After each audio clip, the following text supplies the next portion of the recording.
All right, we've come to a very special point in tonight's show, especially for those of us who have been playing games for decades. Over the years, there have been many games, characters, and franchises we've all wished would return, and certainly many I'd hoped that would be ready to announce at an event like this one day.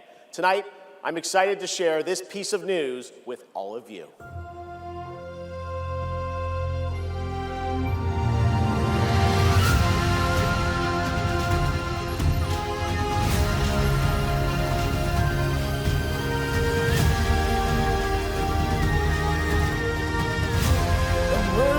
You again.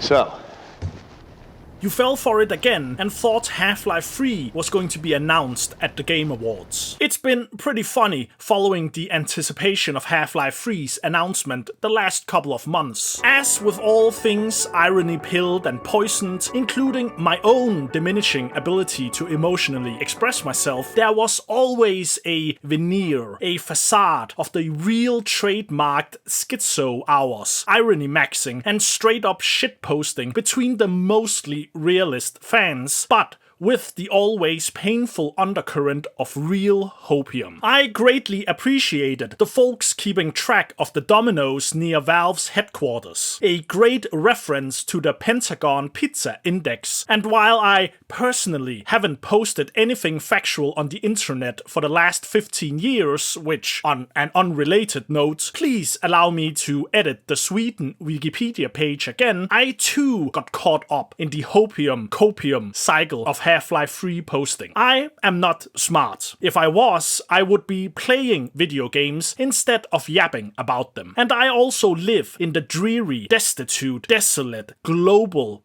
North. So, time zone differences and the 40 milligrams of Ambien I take to avoid doom scrolling made sure I didn't get to be there live, as the last bits of hope was torn from the chest of Half-Life fans and instead stuffed into the remaining 12 Mega Man fans. Yes, Grandpa, there's pudding for dessert tonight. And as hype as it would have been to see Gabe Newell beat Jeff Keighley to death with a crowbar on stage, his viscous reptilian blood forming first a perfect lambda symbol, then the long-awaited number 3, and finally the legal intellectual property notice for the loot box mechanic they intend to include in Half-Life 3. It was always beyond a long shot. Instead, we got to see Jeff get molested by a mascot, which is a fine consultation prize, I suppose. In reality, Valve doesn't really operate with orchestras and hype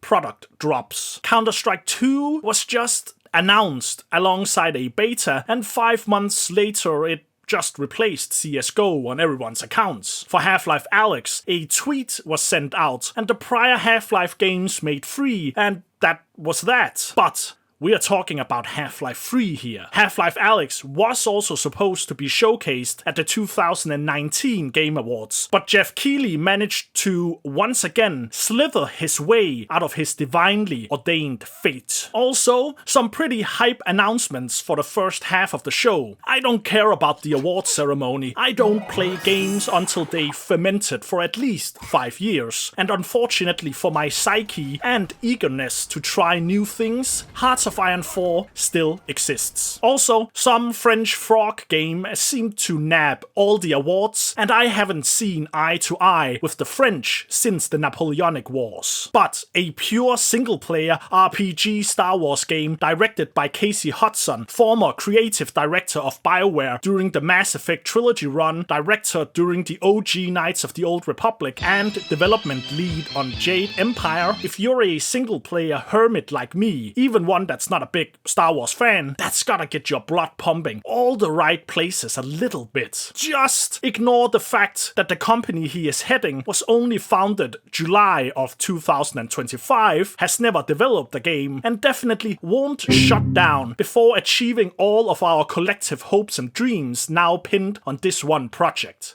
right? Still, better than Titanfall fans, the poor souls, who get to see their beloved developers work on the most bland, default, generic, Unreal Engine looking PvP hero shooter to ever grace our screens. I have seen enough. Welcome back, Concord. With such hype announcements, a little hopium, and maybe a little copium as well, is or was in order. But in any case, no Half-Life 3. But what is the point of this video? Except yapping and practicing my scuffed editing skills, of course. General winter season malaise, obviously, but also that having fun with hopium is the right approach. Just look at the silk posting Hollow Knight fans. For years upon years, they've developed their own language, their own hieroglyphics to communicate in between themselves, as they eagerly awaited for every single tiny crumb of information on Silksong. Several occasions where the silk posters, the believers and doubters both, sat in excitement, waiting for an announcement, only for the event to end and no Silksong presented. But now,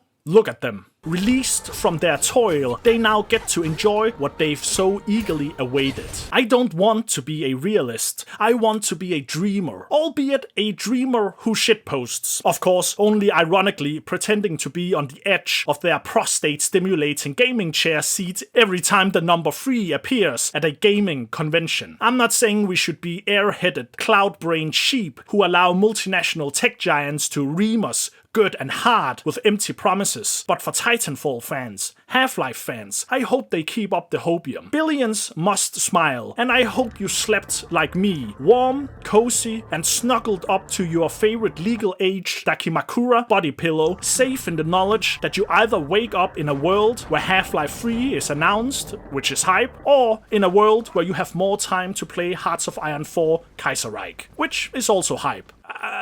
Also, don't think about the cost of living crisis. Alright, that was a quick little commentary video. If you like that, check out my other videos. In particular, my video essay on whether or not the grand strategy game Hearts of Iron 4 can teach you real history. Spoiler alert, most definitely. Check out my support links in the description, like and comment for the algorithm, and subscribe for more upcoming cromulent videos. Hell yeah.